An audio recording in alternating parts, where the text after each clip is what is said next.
आज हम लोग एक नया टॉपिक पढ़ना शुरू करेंगे और बड़ा ही इंपॉर्टेंट टॉपिक है।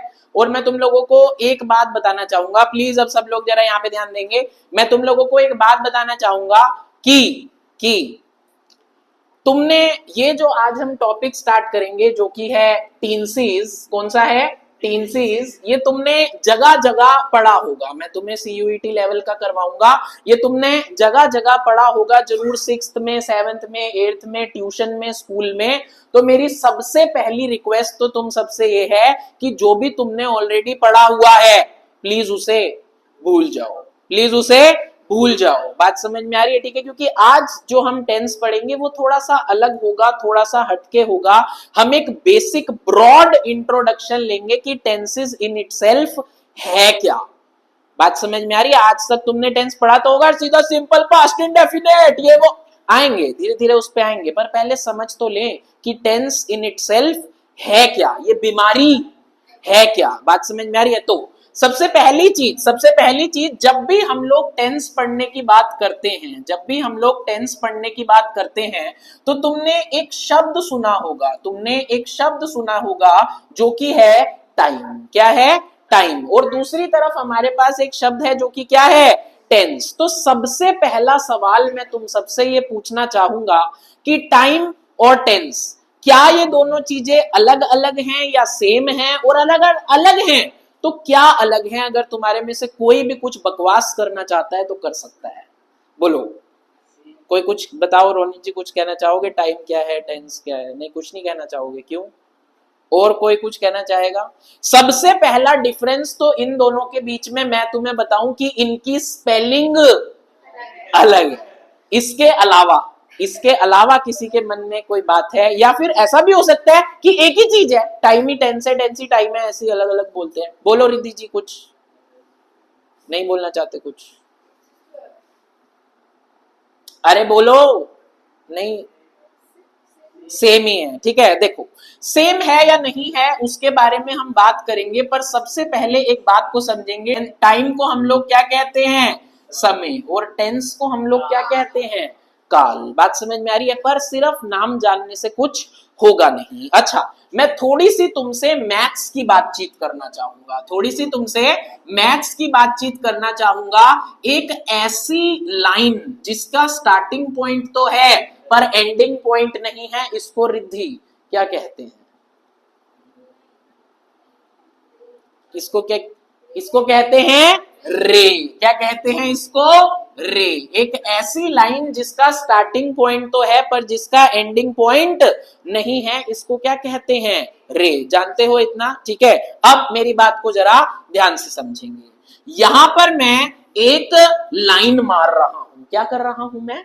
लाइन मार रहा हूं। ठीक है, मैं लाइन मार रहा हूं। मैंने एक लाइन मारी और इस लाइन को मैंने बोला टाइम लाइन। क्या बोला मैंने?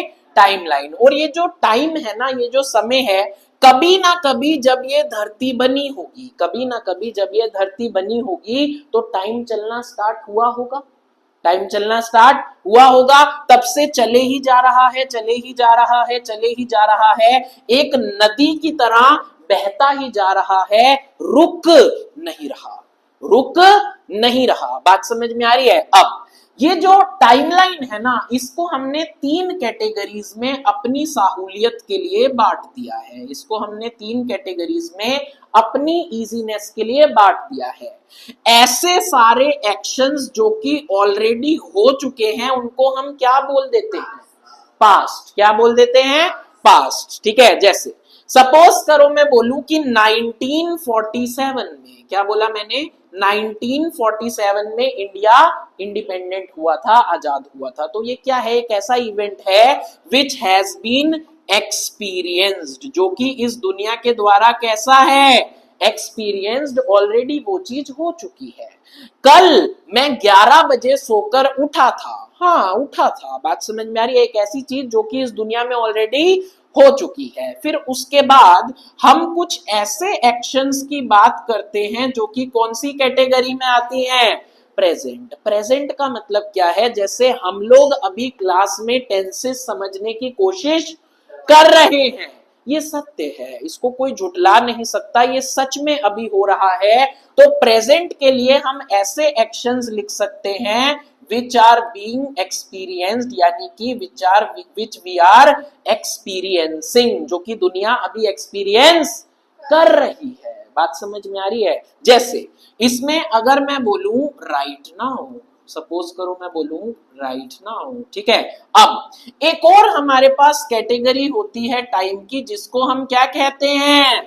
फ्यूचर। क्या कहते हैं? फ्यूचर। अच्छा देवांश, मुझे एक बात बताओ, पास्ट के लिए मैंने लिखा एक्सपीरियंस्ड, प्रेजेंट के लिए मैंने लिखा एक्सपीरियंसिंग, फ्यूचर के लिए क्या लिखूं?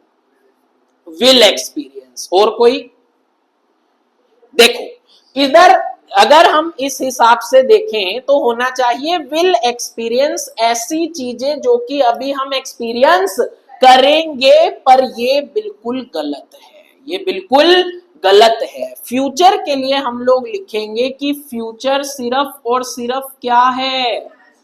इमेजिनेशन। क्या है? इमेजिनेशन। और अगर तुम सोच के देखो ऐसा हमने क्यों लिखा, सपोज करो कि अभी रोनित ये बोल रहा है कि कल मैं इंग्लिश का पेपर देने जाऊंगा, ठीक है, ऐसा अभी इसने सोचा हुआ है 7:30 बजे, ठीक है।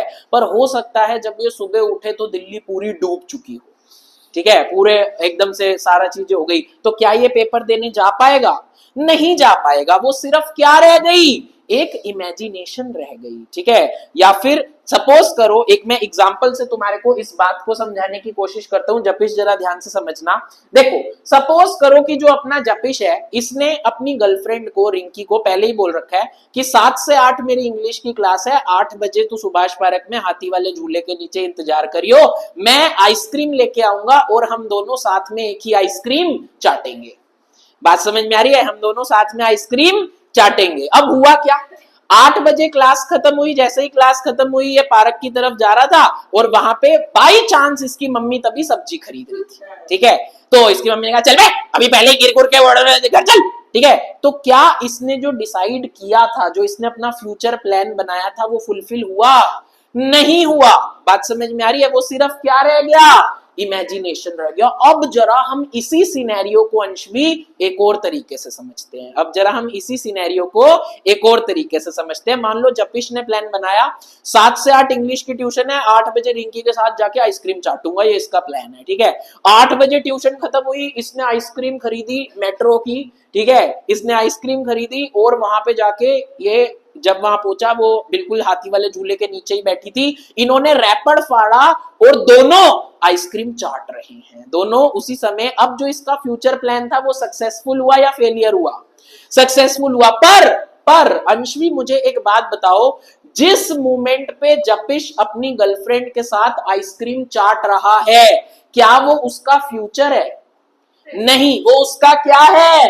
प्रेजेंट है। तो इससे हमें पता क्या लगा? इससे हमें पता ये लगा कि फ्यूचर कभी आता ही नहीं है, फ्यूचर कभी आता ही नहीं है। तो आगे से कभी तुम्हारे को रात को टेंशन हो रही हो, पेपर में फेल फूल हो जाओ, तो बात याद रखना माधव बाबा की। क्या बात याद रखनी है?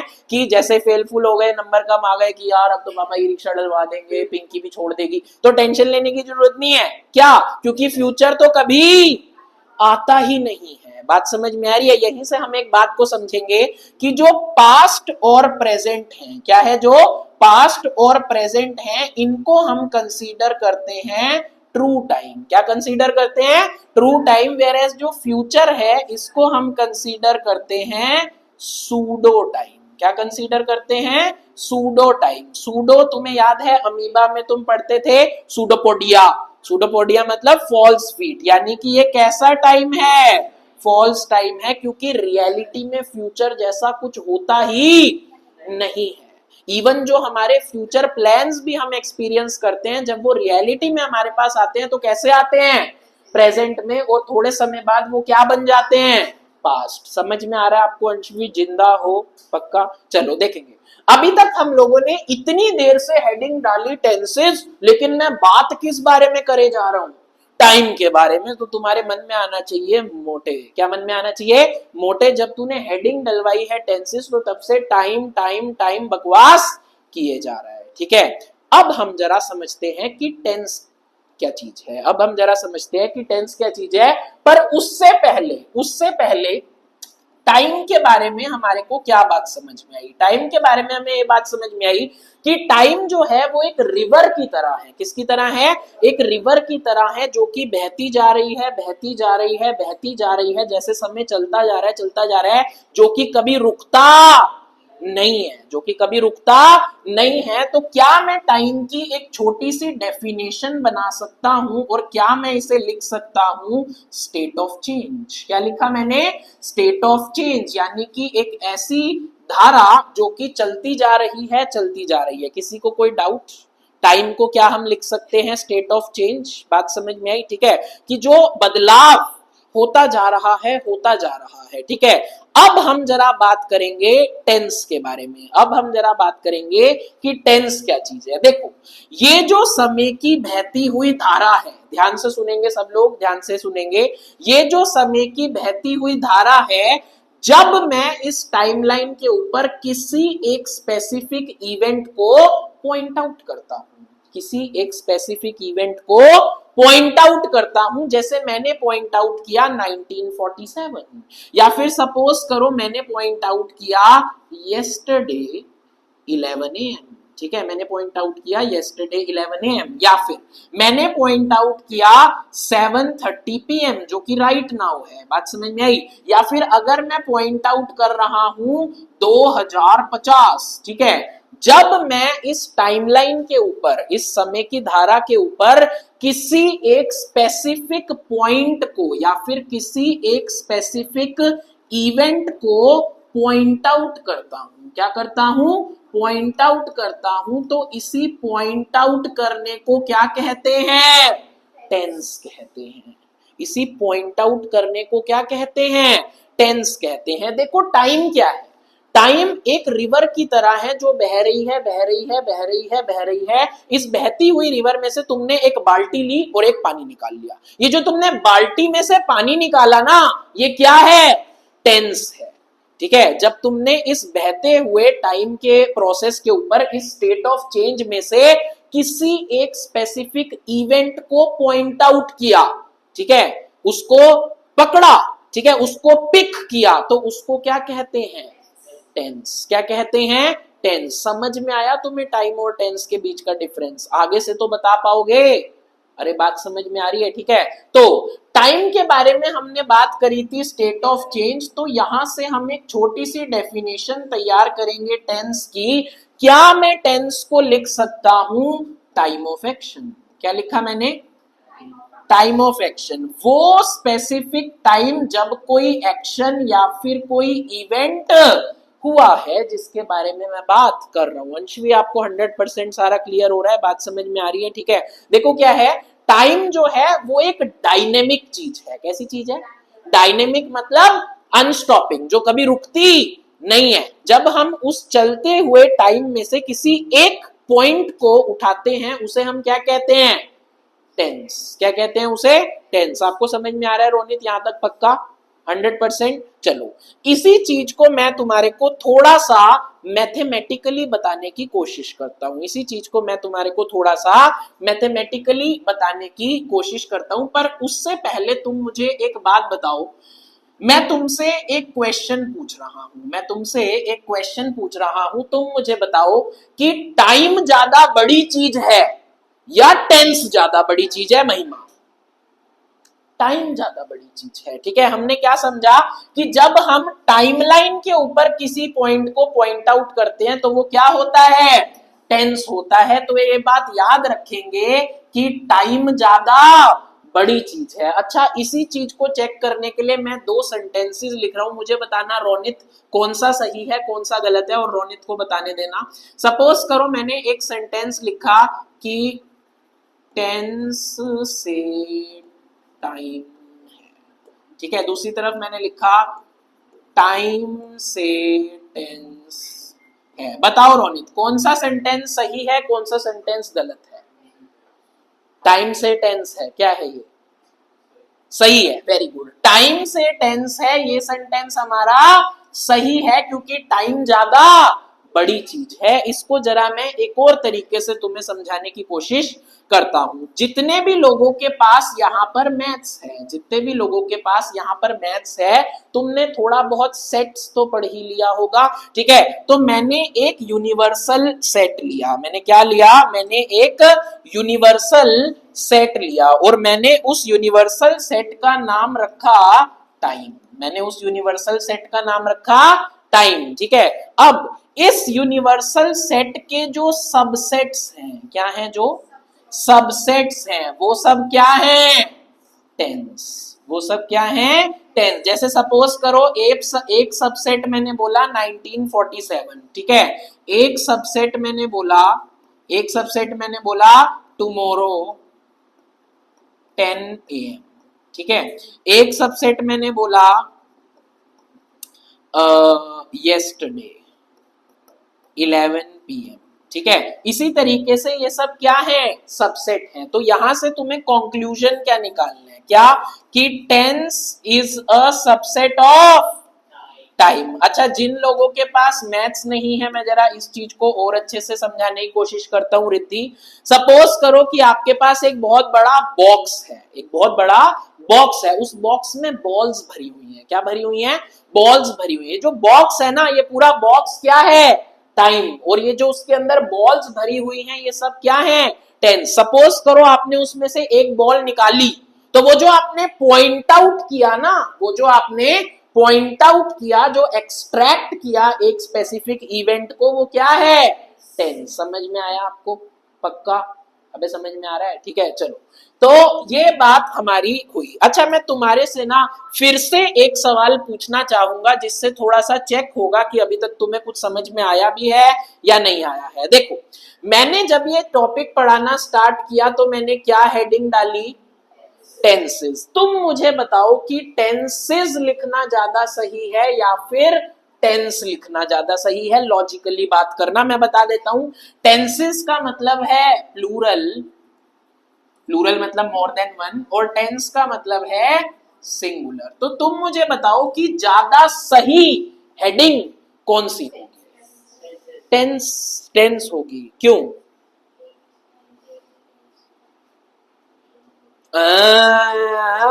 बोलो बोलो बोलो बोलो। हाँ बोलो जी, बोलो।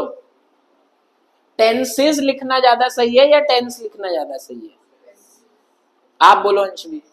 क्यों? ए पागल औरत, इतनी देर से समझा रहा हूं कि ये पास्ट प्रेजेंट फ्यूचर टेंस नहीं है, ये टाइम के हैं। ये गुटखा नहीं खाया क्या आज आपने? हैं? दिमाग नहीं काम कर रहा? अबे ये टाइम है, अभी हमने टेंस के बारे में बात ही नहीं करी।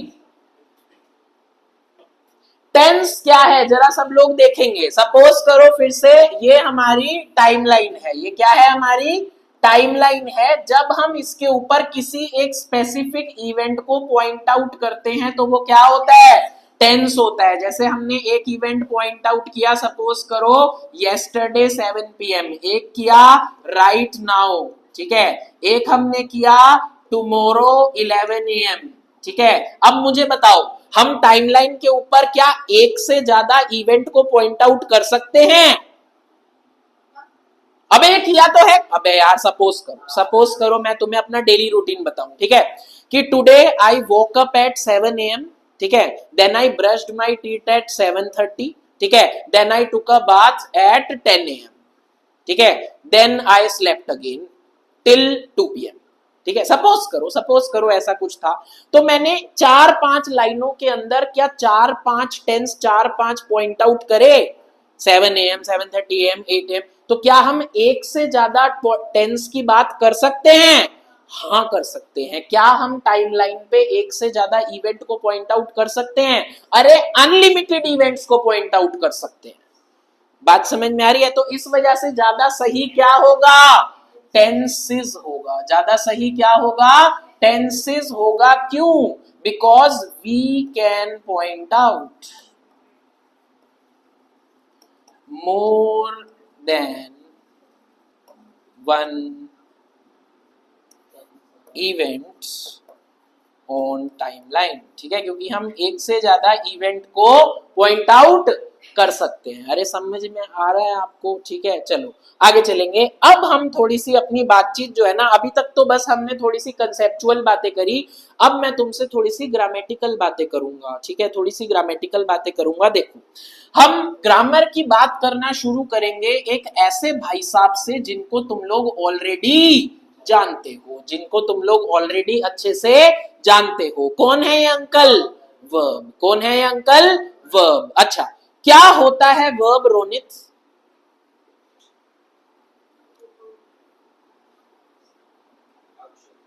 Very good. एक ऐसा वर्ड जो कि क्या बताने का काम करता है? एक्शन बताने का काम करता है, जो कि तुम छठी क्लास से पढ़ते आ रहे हो, ठीक है। क्या होता है वर्ब? Action word. क्या होता है? Action word. अच्छा, अब जरा ध्यान देंगे, जरा ध्यान देंगे। देखो, अभी थोड़ी देर पहले हमने टेंस की एक डेफिनेशन तैयार करी थी, क्या? Time of action. क्या किया था? Time of action. और एक्शन बताने का काम कौन करता है? वर्ब। कौन करता है? वर्ब। तो इससे हमें समझ में क्या आया? इससे हमें समझ में क्या आया कि वर्ब की सही फॉर्म का इस्तेमाल करके, क्या? वर्ब की सही फॉर्म का इस्तेमाल करके हम टेंस को आइडेंटिफाई या टेंस को डिपिक्ट या टेंस को प्रेजेंट कर सकते हैं। कैसे कर सकते हैं, जरा ध्यान से समझेंगे। देखो, वर्ब्स की हमारे पास होती हैं 5 फॉर्म्स। किसी को याद है? सबने पढ़ी है 4th 5th में। अभी बोलूंगा ना, हाँ हाँ हाँ हाँ करने लगोगे। बस एक रिद्धि को याद है, वो भी उसने पिछले साल मेरे से ही पढ़ा होगा तो याद होगा। बोलो भाई, बोलो महिमा, बोलो आदित्य। अरे नहीं रे पगले, वो नहीं। वर्ब की 5 फॉर्म्स होती हैं। क्या होती हैं? एक हमारे पास होती है वर्ब की फर्स्ट फॉर्म, एक हमारे पास होती है वर्ब की सेकंड फॉर्म, एक हमारे पास होती है वर्ब की थर्ड फॉर्म, एक हमारे पास होती है वर्ब की फर्स्ट फॉर्म प्लस में एस या फिर ईएस, और एक होती है वर्ब की फर्स्ट फॉर्म प्लस में आईएनजी, जिसको हम लोग जीरंड फॉर्म भी कहते हैं। बात समझ में आ रही है? ठीक है। और इसी वाले को इंफिनिटिव कहते हैं, जो आप कह रहे थे। चलो, अब जरा ध्यान से समझेंगे। अभी भी मुझे लगता है तुम्हारी शक्लों से किसी किसी को याद नहीं आया होगा, तो हम एक एग्जाम्पल का इस्तेमाल करते हैं। जैसे गो की first form Mahima, go. Second form, third form, gone. Verb की फर्स्ट फॉर्म प्लस में एस या ईएस, गोज। और वर्ब की first form plus ING, going. अबे याद आया? याद आया? तो इन्हीं 5 फॉर्म्स का ठीक इस्तेमाल करके, क्या करके? ठीक इस्तेमाल करके हम आइडेंटिफाई कर सकते हैं कि किस तरीके से हमें टेंस को प्रेजेंट करना है। अब इतनी बातें समझने के बाद, इतनी बातें समझने के बाद थके तो नहीं? अबे थके तो नहीं आप? क्या आप तो बस मजे कर रहे हो, ठीक है, थके तो नहीं? अब मैं तुम्हारे को सबसे इंपॉर्टेंट आज के टॉपिक पर लेकर जाने वाला। टाइम कितने टाइप का था? 3 टाइप का, पास्ट प्रेजेंट फ्यूचर, ठीक है। आज आपने पौवा वुआ नहीं पिलाएंगे इसे, हैं? चलो देखो क्या है, अब हम अगली बात करेंगे एस्पेक्ट्स या फिर एक्सप्रेशंस ऑफ टाइम के बारे में, इसके बारे में। अच्छा जरा आप चुप रहो, अच्छा चुप रहो। अगली हम बात करेंगे एस्पेक्ट्स या फिर एक्सप्रेशंस ऑफ टाइम के बारे में। और हमारे पास टोटल 4 एक्सप्रेशंस होते हैं टाइम के। कितने होते हैं? 4 एक्सप्रेशंस होते हैं टाइम के, ठीक है। जरा ध्यान से समझेंगे। और अगर तुम्हें जो अभी मैं बोर्ड पे लिखूंगा, अगर तुम्हें ये बातें समझ में आ गई तो तुम्हारा हमेशा हमेशा के लिए टेंस स्ट्रॉन्ग रहेगा। अगर ये समझ में ढंग से ना आई तो जैसा अभी ये गोबर वैसा ही रहेगा। बात समझ में आ रही है? देखेंगे जरा, जरा ध्यान से समझेंगे। देखो, टोटल हमारे पास कितने एस्पेक्ट्स होते हैं? 4 एस्पेक्ट्स होते हैं। जो सबसे पहला होता है उसे हम क्या कहते हैं? सिंपल। और सिंपल को ही हम एक और नाम से जानते हैं, जो कि क्या है? इनडेफिनिट, ठीक है। इसके अलावा हमारे पास एक और होता है जिसको हम कहते हैं कंटिन्यूअस। क्या कहते हैं? कंटिन्यूअस। और कंटिन्यूअस को ही हम एक और नाम से जानते हैं, जो कि क्या है? ऑन गोइंग, ठीक है। इसके अलावा एक और होता है हमारे पास जिसको हम कहते हैं परफेक्ट। और परफेक्ट को ही हम एक और नाम से जानते हैं, जो कि क्या है? कंप्लीट। इसके अलावा एक और होता है हमारे पास जो कि होता है परफेक्ट कॉन्टिन्यूअस। अब ये बीमारियां तुमने सुनी तो हैं, ये बीमारियां तुमने सुनी तो हैं, पर होती क्या है आज तुम्हें अच्छे से समझ में आ जाएगा। जरा ध्यान से समझेंगे। देखो, चाहे पास्ट में, चाहे प्रेजेंट में, चाहे फ्यूचर में, ध्यान से सुनना, चाहे पास्ट में, चाहे प्रेजेंट में, चाहे फ्यूचर में, जब हम किसी ऐसे एक्शन की बात करते हैं जिसकी हमें स्टार्टिंग के बारे में तो पता है, किसके बारे में पता है, स्टार्टिंग के बारे में तो पता है, पर एंडिंग के बारे में नहीं पता, तो ऐसे एक्शन को क्या कहते हैं, सिंपल या फिर इंडेफिनिट। क्या कहते हैं, सिंपल या फिर इंडेफिनिट। क्या कि when we know about the beginning of an action but not about its ending। ठीक है, और सिंपल या फिर इनडेफिनेट के लिए हम या तो इस्तेमाल करते हैं वर्ब की फर्स्ट फॉर्म। क्या इस्तेमाल करते हैं, वर्ब की फर्स्ट फॉर्म, या फिर हम इस्तेमाल करते हैं वर्ब की सेकंड फॉर्म। क्या फिर क्या इस्तेमाल करते हैं, वर्ब की सेकंड फॉर्म, या फिर हम इस्तेमाल करते हैं वर्ब की फर्स्ट फॉर्म प्लस में एस या फिर ईएस। बात समझ में आई। जैसे एक मैं एग्जाम्पल लेता हूं, जैसे सपोज करो मैंने लिखा ही डांसेस। क्या लिखा मैंने, ही डांसेस। अब ये ही डांसेस का क्या मतलब है, वो नाचता है। बात समझ में आ रही है, वो नाचता है। हमें इनिशिएशन के बारे में तो पता है, पर उसकी एंडिंग के बारे में नहीं पता। बात समझ में आ रही है, ठीक है। तो ये क्या है, सिंपल या फिर इनडेफिनेट। अब ये जो सिंपल या फिर इनडेफिनेट है, ये पास्ट में भी हो सकता है, प्रेजेंट में भी हो सकता है, और फ्यूचर में भी हो सकता है। बात समझ में आ रही है। अब जरा आगे चलेंगे। अगला जो हम कैटेगरी की बात कर रहे हैं वो है कंटिन्यूअस या फिर ऑनगोइंग।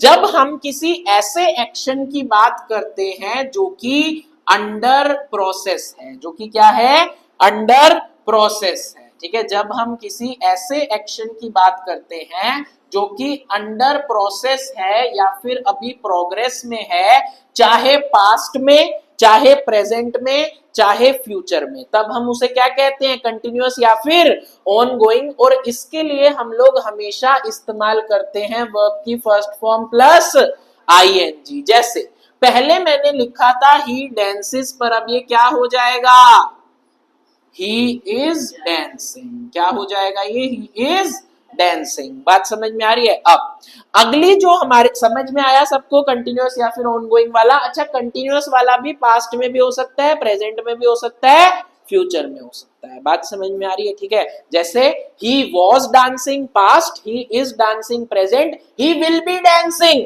फ्यूचर। समझ में आई बात, ठीक है। चलो आगे चलेंगे।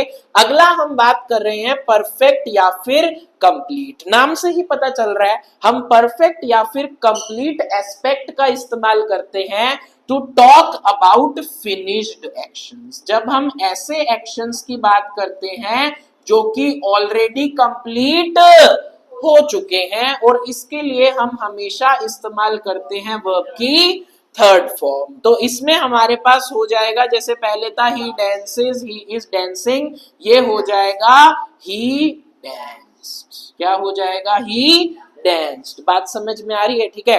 अब हम लोगों ने समझा सिंपल या फिर इनडेफिनेट, जिसकी स्टार्टिंग के बारे में पता है, एंडिंग के बारे में नहीं पता। कॉन्टिन्यूअस या फिर ऑनगोइंग, जो ऐसा एक्शन होता है जो कि अंडर प्रोग्रेस है। परफेक्ट या फिर कंप्लीट, जो ऑलरेडी हो चुका है। अब जरा इस फोर्थ कैटेगरी पे ध्यान दो, जरा इस फोर्थ एस्पेक्ट पे ध्यान दो, यहाँ पे ध्यान दो। फोर्थ एस्पेक्ट में क्या है, फोर्थ एस्पेक्ट अपने आप में एक फ्यूजन है। अपने आप में क्या है, एक फ्यूजन है। किस चीज का, ये एक फ्यूजन है परफेक्ट का और कॉन्टिन्यूअस का। क्या है, ये एक फ्यूजन है किसका, परफेक्ट का और कॉन्टिन्यूअस का। बात समझ में आ रही है, ठीक है। अब जब भी हम लोग परफेक्ट की बात करते हैं, जब भी हम लोग परफेक्ट की बात करते हैं, तो हमें क्या चाहिए होता है, वर्ब की थर्ड फॉर्म। क्या चाहिए होती है, वर्ब की थर्ड फॉर्म। और जब भी हम कंटिन्यूअस की बात करते हैं तो हमें क्या चाहिए होता है, वर्ब की फर्स्ट फॉर्म प्लस आईएनजी। सबसे पहले ऐसे एक्शन का मतलब समझो, फिर मैं बताऊंगा इसे बनाना कैसे है। ठीक है, देखो ये एक ऐसे एक्शन की बात हो रही है जो कि पहले तो कंटिन्यूअस था, यानी कि एक ऐसा एक्शन जो कि काफी समय तक चला और फिर रुक गया। बात समझ में आई? ठीक है, पहले कंटिन्यूअस रहा और फिर रुक गया। अरे बात आई समझ में बात? ठीक है, एक ऐसा एक्शन जो कि थोड़े समय तक कंटिन्यूअस रहा और फिर फिनिश हो गया, कंप्लीट हो गया। अरे बात समझ में आ रही है सबको? समझ में आया? Perfect continuous. ठीक है, कि it is used to talk about actions which continued for a period of time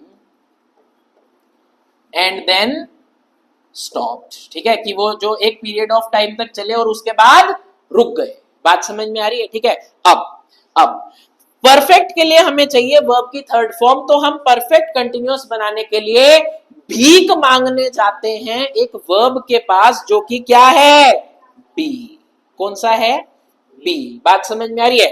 B की फर्स्ट फॉर्म होती है इज एम आर। क्या होती है? सेकंड फॉर्म होती है वॉज वर। क्या होती है? Was were. और एक इसकी थर्ड फॉर्म होती है जिसे हम कहते हैं बीन। क्या कहते हैं? बीन। बात समझ में आ रही है?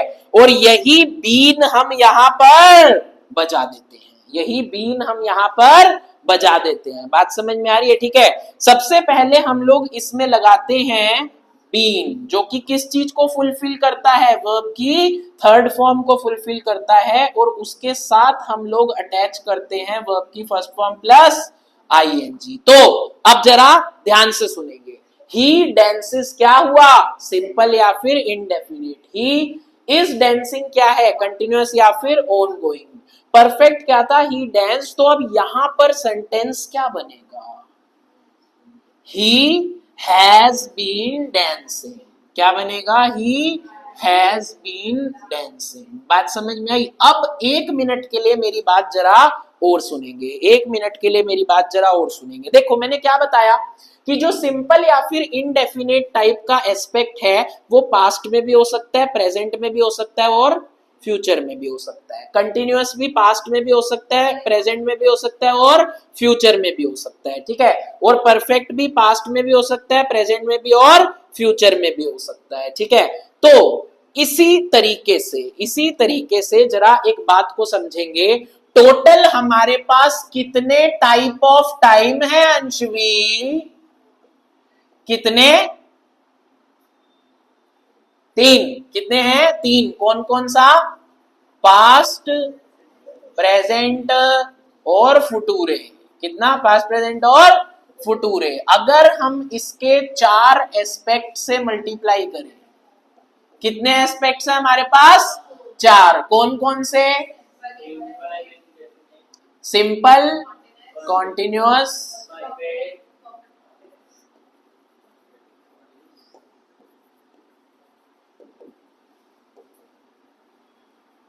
तो हमारे पास टोटल कितने टेंसेस आए? 12। कितने टेंसेस आए टोटल? 12 टेंसेस आए। बात समझ में आई? ठीक है, अरे बात समझ में आई तुम लोगों को? ठीक है, तो इतनी ही बात हम आज की क्लास में कर रहे हैं। अब तुम लोग सुंदर सुंदर ये सारी चीजें उतार लो, सुंदर सुंदर ये सारी चीजें उतार लो और एक एक वर्ड उतार लेना।